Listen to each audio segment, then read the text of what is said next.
দর্শক, আপনারা যে যেখানে বসে জিটিভি দেখছেন সবাইকে শুভেচ্ছা জানাচ্ছি। আমি ইকবাল খন্দকার।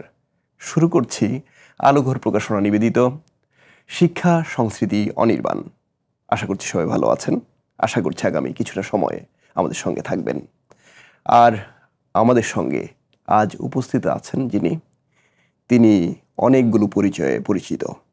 প্রথমে তার নাম বলি, মোহাম্মদ আব্দুল মজিদ। তিনি একজন লেখক। তার লেখা ৫৪টি বই প্রকাশিত হয়েছে। তিনি জাতীয় রাজস্ব বোর্ড NBR এর সাবেক চেয়ারম্যান, আর বর্তমানে তিনি সোশ্যাল ডেভেলপমেন্ট ফাউন্ডেশন এর চেয়ারম্যান। স্যার, কেমন আছেন? ভালো আছি স্যার। ভালো থাকেন আপনাদের মতো মানুষরা। স্যার, আমরা শুরু করি সাধারণত শৈশব থেকে, কারণ একজন মানুষ আজকের অবস্থানে আসতে তার শৈশব কৈশোর অনেক বড় ভূমিকা রাখে। আপনার শৈশবটা কেমন ছিল? আমার শৈশবটা কেটেছে বাংলাদেশের সর্বদক্ষিণ পশ্চিমের বর্তমানে সাতক্ষীরা জেলা, তার অতি নিভৃত গ্রামে, শ্যামনগর উপজেলার নিভৃত গ্রামে। সেই ৫০-এর দশকের প্রথম দিকের থেকেই আমাদের ওই অঞ্চলে ওই নদীর পানি ভেড়িবাঁধ ভেঙে যেয়ে একাকার হয়ে গিয়েছিল, এবং সেটা প্রায় ১০ বছর ওইভাবে চলার পরে ৬৫ সালের দিকে এসে ওয়াটার ডেভেলপমেন্ট বোর্ড যেটা বলি, তারা যখন নদীর বাঁধ দেওয়া শুরু করলো, নদীর বাঁধ দেওয়াতে ওই নোনা পানি ঢোকা বন্ধ হলো, এবং তারপরে আস্তে আস্তে সেখানের কৃষি জীবনযাত্রা সব কিছু সুন্দরভাবে গড়ে ওঠে। অর্থাৎ আমরা একটি অতি সঙ্গীন প্রাকৃতিক একটা দুর্যোগ কবলিত সময়ে আমাদের বেড়ে ওঠা। তার ফলে সরকারি প্রাথমিক বিদ্যালয়ে আব্বা আমাকে ভর্তি করে দিলেন সরাসরি ক্লাস 3-তে। আচ্ছা। আমি কিন্তু ক্লাস 1 ক্লাস 2 কিচ্ছু পড়ি নাই। ক্লাস 6-এ ওঠার পরে আমার অন্যান্য সহপাঠীরা যখন Nasima is a girl, he is is father ইত্যাদি পড়তেছে, আমি তখন আমার স্যার, আলাদা একজন স্যার, আমি তখন শ্রদ্ধার সাথে স্মরণ করি, আব্দুল করিম, তিনি আমাকে আলাদাভাবে বসিয়ে ABCD শেখাচ্ছেন।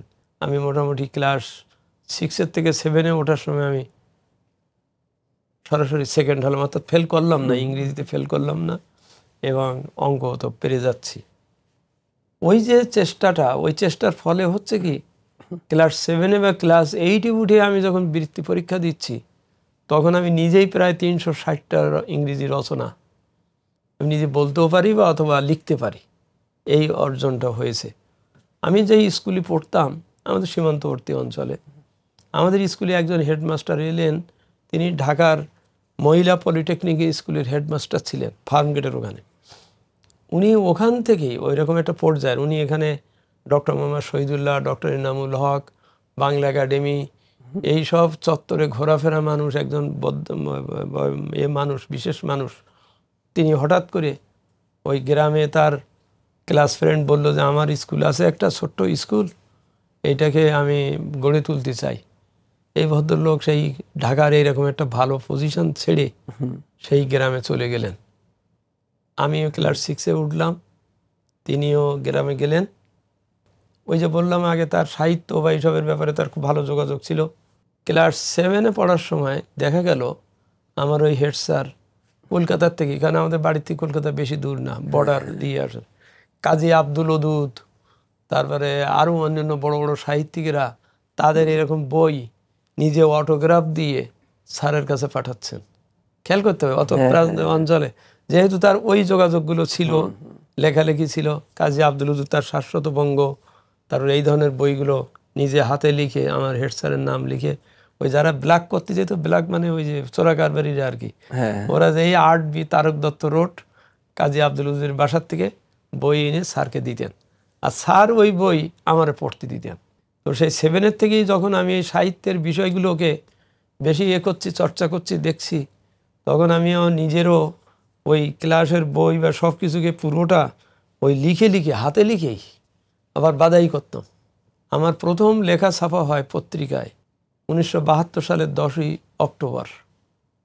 আমি তখন মেট্রিক পরীক্ষা দিয়ে জাস্ট ইন্টারমিডিয়েট পড়ব, রেজাল্টের আশা করছি। এই সময় ছাপা যেদিন হলো খুব আনন্দ, সেই আনন্দ আমি এখনও প্রত্যেক দিন সকালে যেদিন আমার লেখা ছাপা হয়, আমার লেখা প্রায় প্রতিদিনই ছাপা হয়, এখানে ওখানে ছাপা হয়, রাত্রির থেকে আমার মনটা খুব প্রফুল্ল থাকে। তা সেই 72 সালের পরের থেকেই আমি 73-74 সালে ওই যে আব্দুল ওদুদের উপরে পড়াশুনো করতাম স্কুলে। ইন্টারমিডিয়েট পড়ার সময় রাজশাহী বিশ্ববিদ্যালয়ে আমাদের এক আপা পড়তেন বাংলায়।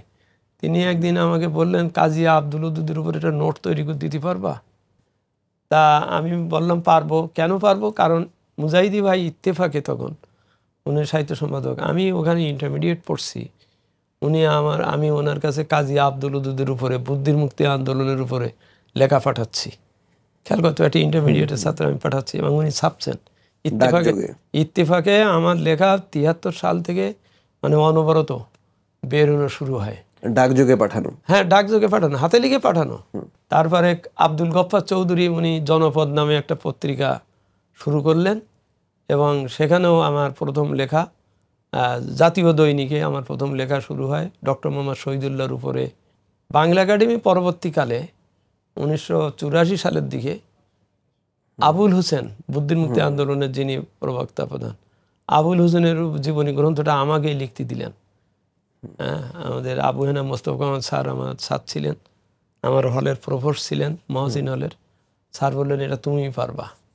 আবুল হোসেন বইটা আমার লেখা, তারপর আকবর উদ্দিন বইটা আমার লেখা, শেখ হবিবুর রহমান সাহিত্যরত্ন আমার লেখা, এবং ওনারা আমাকে এক পর্যায়ে ইব্রাহিম খাঁর রচনাবলী আমাকে সম্পাদনা করতে দিলেন। কারণ আমি ইব্রাহিম খাঁর উপরও প্রতি বছর লেখা লিখতাম। ইব্রাহিম খাঁ আমি খুলনায় সাহিত্য সংগঠন এগুলো করতাম। ইব্রাহিম খাঁ খুলনায় গিয়েছিলেন, গেলে উনি আমার ডায়েরিতে একটা কথা লিখে দিয়েছিলেন, আমি যা জানি তা আমি জানি না। অ্যাকচুয়ালি সক্রেটিসের কথা আর কি। তো করাতেই বাংলা একাডেমি আমাকে 90-এর দশকের দিকে বোধহয় তখন ইব্রাহিম খাঁর রচনাবলীটা আমাকেই করতে দিলেন। আমি 3 খণ্ড ইব্রাহিম খাঁর রচনা করলাম। ইব্রাহিম খাঁর প্রায় শতাধিক বই আছে, কিন্তু আমি জোগাড় করতে পেরেছিলাম মাত্র 17টা। তো তাতে 3টা বই হয়েছিল। আর এখন ইদানিংকালে আমরা চেষ্টা করছি আরও 2টা বই বের করতে পারবো, কিছু বই জোগাড় করেছি।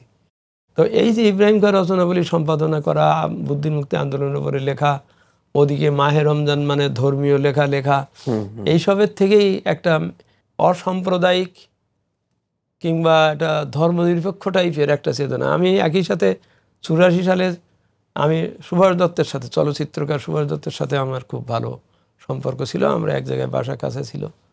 ওনার ওই বিশেষ করে ডুমুরের ফুল ছবিটা, যেটা আশরাফ সিদ্দিকীর গল্পের অবলম্বনে, ওই ছবিটা বানানোর সময় আমি ওনার সাথে বেশ খুবভাবে একটু সংশ্লিষ্ট ছিলাম।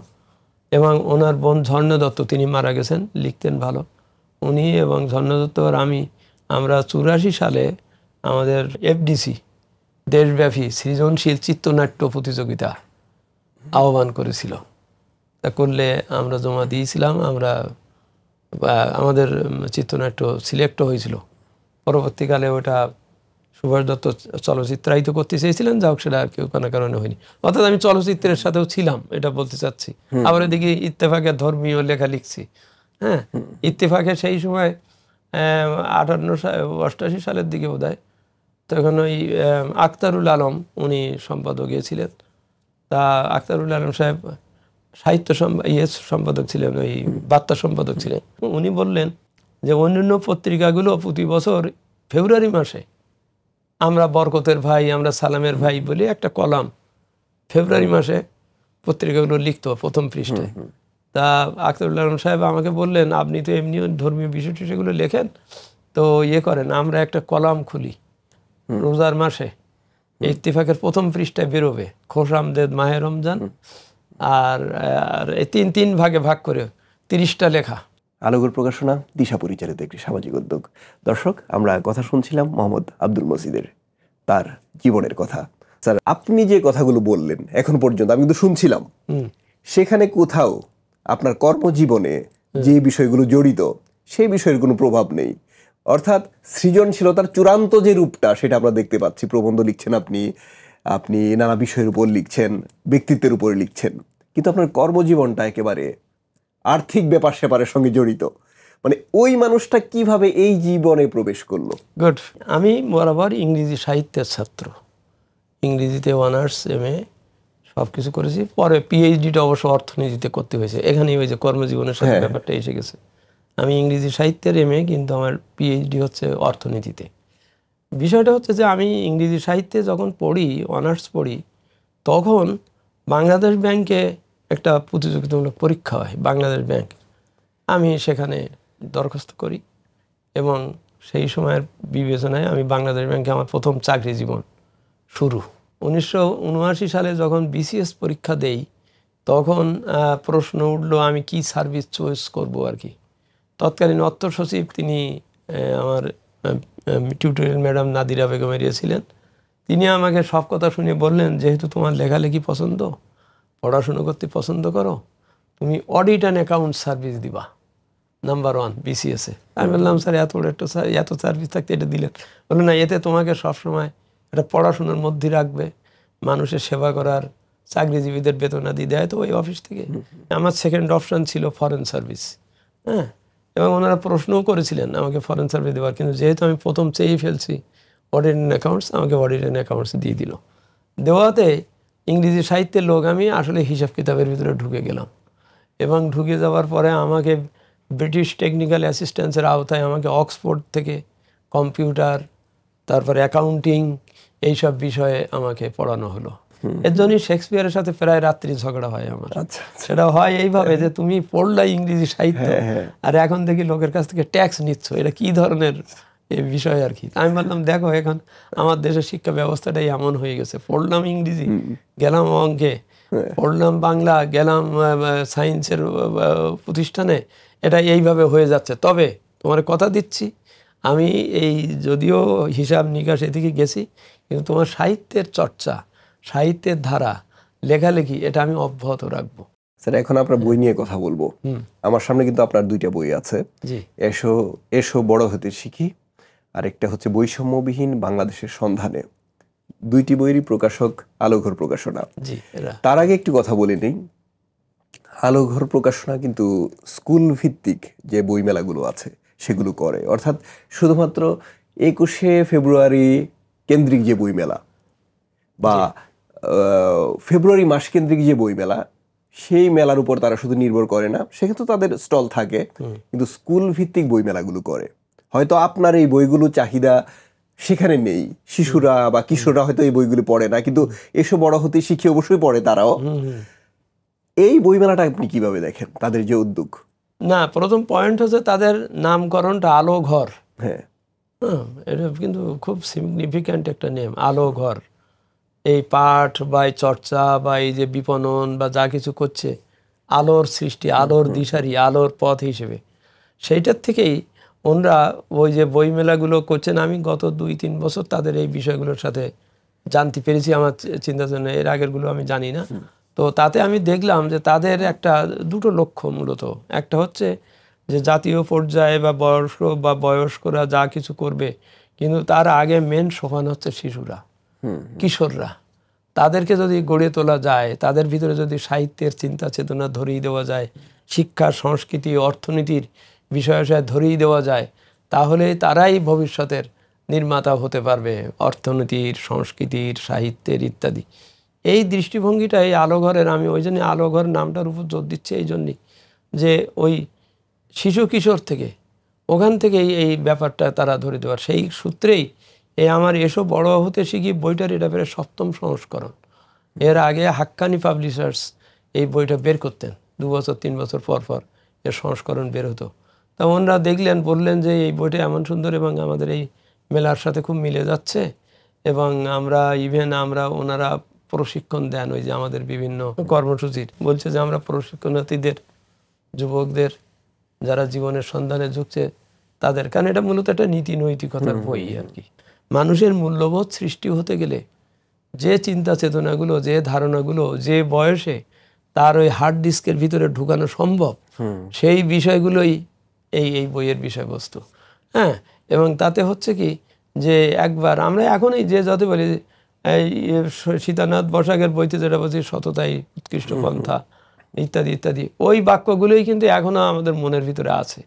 তা সুতরাং ওই সেই নীতি নৈতিকতার বিষয়গুলোকেই নিয়েই এই বই, তারা এটার 7ম সংস্করণ, এবং তারা বেশ বড় আকারে ছেপেছেন, এবং আমি বলে দিয়েছি যে ঠিক আছে, এটা আপনারা ওপেনলি যতই করতে পারেন। তো সেই জন্যে, আর এর সাথে পরের যে বইটি বৈষম্যবিহীন বাংলাদেশের সন্ধানে, বৈষম্যতা কিন্তু আজকের না। এটা ব্রিটিশ ভারত যে বিভাগ হলো সেটাও বৈষম্যের কারণে, দুই সম্প্রদায়ের মধ্যে বৈষম্য, অর্থনৈতিক জীবনের মধ্যে বৈষম্য। সেই বৈষম্য থেকে মুক্তি পাওয়ার জন্যেই 47 সালে ভারত বিভাগ হলো। আচ্ছা, ভারত বিভাগ হয়েও আবার যে পাকিস্তান হলো, সেও দেয়া গেল বৈষম্যের উদ্গাতা। পশ্চিম পাকিস্তান পূর্ব পাকিস্তানের ভিতরে বিরাট একটা বৈষম্য এবং এই জিনিস। আচ্ছা, ওইটার থেকে মুক্তি পাওয়ার জন্য 71 সালে একটা বিশাল মুক্তিযুদ্ধ করতে হলো, যে আমরা আমাদের নিজের নিয়মে চলবো, আমরা মানবিক অধিকার, আইনের শাসন, মৌলিক অধিকার, এগুলো আমরা নিজের আশায় পথ চলাতে। আব্দুল জব্বার যে গানটা আছে না, সালাম সালাম রব্বার, ওর ভিতর গানের ভিতর কয়েকটা কথা আছে, স্বাধীন আশায় পথ চলাতে নিজের ইত্যাদি। আমরা সেই স্বাধীন আশায় পথ চলাবার জন্যই 71 সালে এত রক্ত দিয়ে স্বাধীন হলাম। হওয়ার পরে দেখছি এই বিগত 54 বছর দেখছি ঘুরে ফিরে আবার সেই আমরা ওই বৈষম্যের ভিতরে ঢুকে যাচ্ছি। 54টি বইয়ের মধ্যে 2টি বই নিয়ে কথা হলো, বাকি 52টি বই নিয়ে হয়তো কথা বলা যাবে না। তবু লেখক হিসেবে আপনার তো নিজের লেখা কোনো কোনো বই নিয়ে কথা বলতে ইচ্ছে হয়। যদি বলি যে একটা বা 2টা বই নিয়ে কথা বলবেন, আপনি আপনার কোন বইটাকে সামনে আনবেন? আমার বিশেষভাবে বলার বিষয় হচ্ছে যে আমার একটা বই আছে, অন্তরে অনির্বাণ। এই বইটা হচ্ছে যে আমি মোট 42টা দেশ এবং কোনো কোনো দেশ বহুবার ভ্রমণ করেছি, এবং প্লেনে যখন উঠি তখন মাটির থেকে যেহেতু অনেক উপরে উঠি, আমার একটা অভ্যাস হচ্ছে আমি একটা খাতা নিয়ে উঠি এবং আমি ওই বিগত দিনগুলোতে কি ভেবেছি কি করেছি সেইগুলো যেমন লিখি, আবার ওই যে দেশে যাচ্ছি, যে কাজে যাচ্ছি, সেই কাজ দেখে কি দেখলাম সেটা আবার ফেরার সময় লিখি। আমার এক বন্ধু আছে ব্যাংকার, তাকে অ্যাড্রেস করে লিখি, চিঠি লিখি। এই চিঠিটাই হচ্ছে অন্তরে অন্তরিক্ষে, মানে আকাশে আর কি, অন্তরে আকাশে বসে লেখা। এটা হচ্ছে এক ধরনের ভ্রমণ কাহিনীও বলতে পারেন। একসাথে এটা দিনলিপি, চিত্রলিপি, মানুষের সংস্কৃতি, ইতিহাস, এই যে শিক্ষা সংস্কৃতি। আমার আরেকটা সিরিজ অফ বই হচ্ছে যে আমি প্রতিদিন সকালে উঠে ভোরে আমি একটা বিশেষ চিন্তা ধারণা, একটা চিন্তা আসে, সেটা আমি একটা ডায়েরিতে লিখি। আমার ওই মশলা খাতার নাম আছে মাল মশলা। হ্যাঁ, এই বন্দ্যোপাধ্যায় 25টা খাতা হয়েছে আর কি, ওই আমি লিখি, তারিখ দিয়ে লেখা থাকে। ওখান থেকে আমি কিছু চুম্বক কথাবার্তাগুলো নিয়ে আমি বই, এই পর্যন্ত 3টা বই হয়েছে। অনুভবের আয়নায়, দ্বিতীয়টা হচ্ছে উপলব্ধির উপলব্ধি, আর তৃতীয়টা হচ্ছে মনের মাধুরী মিশিয়ে। অর্থাৎ এই লেখাগুলো পড়লে ধারাবাহিকভাবে একটা আত্মজৈবনিক একটা ব্যাপার এখানে উঠে আসে। স্যার, একটু কথা, সেটা হচ্ছে আপনি আপনার কর্মজীবন থেকে অবসর নিয়েছেন, তারপর নতুন করে আরেকটা কর্মজীবনে প্রবেশ করেছেন। আমরা দেখেছি আমাদের আশেপাশে অনেকেই আছে যে কর্মজীবনে থাকা অবস্থায় অলসতার মধ্যে দিয়ে গা ভাসিয়ে দেন।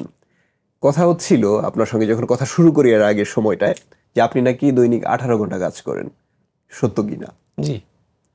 কিভাবে সম্ভব এই প্রাণ শক্তি? কিভাবে? ওই যে বললাম, এক ধরনের নেশা, পেশায় লেখালেখি দিয়ে পেশা নেশা হয় না। কারণ আমি আর আন্দালিব রাশদি, মানে এম এ মোমেন আর কি, আমরা দুজন একই সময় লেখালেখির ব্যাপারে খুব জড়িত ছিলাম। 80-র দশকে আমরা প্রতি মাসে হিসেব করতাম, দোস্ত তোমার, আমার মজিদ ভাই বলে, মজিদ ভাই আপনার কয়টা লেখা ছাপাইছে? তা আমি বললাম 21টা। ও বলতো আমার এই মাসে 23টা লেখা হয়েছে। আমরা দুজন এই ধরনের একটা প্রতিযোগিতামূলক থাকতাম আর কি। আর এর সাথে আপনি ভালো প্রশ্ন তুলছেন, আমার কর্মজীবনটা মূলত ওই যে অডিট অ্যান্ড অ্যাকাউন্টস, তারপরে কাস্টমস, জাতীয় রাজস্ব বোর্ড, এই বিষয়কে কিন্তু আমার 7-8টা বই হয়ে গেছে। কারণ এই অর্থনীতি নিয়ে লিখতে হয়, আমাকে লিখতে বলে, ওই সেই লেখাগুলি সংকলন করতে করতে আমার রাজস্ব ভাবনা বই আছে, তারপরে আমার উন্নয়নের অর্থনীতির, তারপরে কি বলে আমজনতার অর্থনীতি, তারপরে উন্নয়ন ও সমৃদ্ধির অর্থনীতি, হ্যাঁ স্যার এমন এই জাতীয় বই বেশ কিছু হয়ে গেছে। ওটা কর্মজীবনের সাথে রিলেটেড। স্যার, আমরা ভেবেছিলাম অনেক কিছু কথা বলা যাবে, কিন্তু কিছুই বলা যায়নি, কিন্তু অনুষ্ঠানের সময় কিন্তু শেষ। স্যার, আপনি ভালো থাকবেন। এই যে দৈনিক 18 ঘন্টা কাজ করেন, এটা আমাদের জন্য অনুপ্রেরণার, এবং এই প্রজন্মটার জন্য অনুপ্রেরণার, যারা মনে করে যে একটু কাজ তো করলাম, হয়েছে তো আর কত।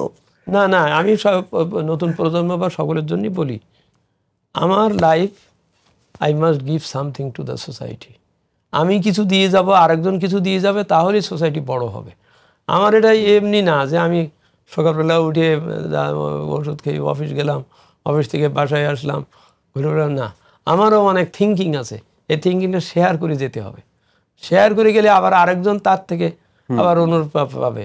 আমরা শেক্সপিয়ারকে এত বছর পরও, রবীন্দ্রনাথকে এত বছর পরও, নজরুলকে এত বছর পরও স্মরণ করছি কেন? তাদের সময় তো আরও অনেক লোক ছিল, তাদের কথা তো মনে উঠছে না। করছি কেন? Because they have left something for thought, for future. Sir আমরাও সেটা রেখে যেতে চাই। অনেক ধন্যবাদ স্যার আপনাকে আমাদের অনুষ্ঠানে আসবার জন্য। ভালো থাকবেন আপনি। জি, ভালো। আমার দর্শকদেরও শুভ কামনা করি। দর্শক, এতক্ষণ আমরা কথা বলছিলাম মোহাম্মদ আব্দুল মজিদের সঙ্গে।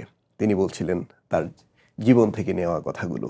আমরা আলোঘর প্রকাশনা নিবেদিত শিক্ষা সংস্কৃতি অনির্বাণ এই অনুষ্ঠানের শেষ পর্যায়ে চলে এসেছে। বিদায় নিব, তবে তার আগে আমরা আমাদের অতিথির হাতে বই তুলে দেব, যে বই আমাদের কাছে সবসময় মূল্যবান। দর্শক, আমাদের এই অনুষ্ঠানটি প্রচার হয় প্রতি রবিবার রাত 8:30টায়। আপনারা দেখবেন, অবশ্যই আমাদের সঙ্গে থাকবেন। আলোঘর প্রকাশনা দিশা পরিচালিত একটি সামাজিক উদ্যোগ। সবার জন্য শুভকামনা।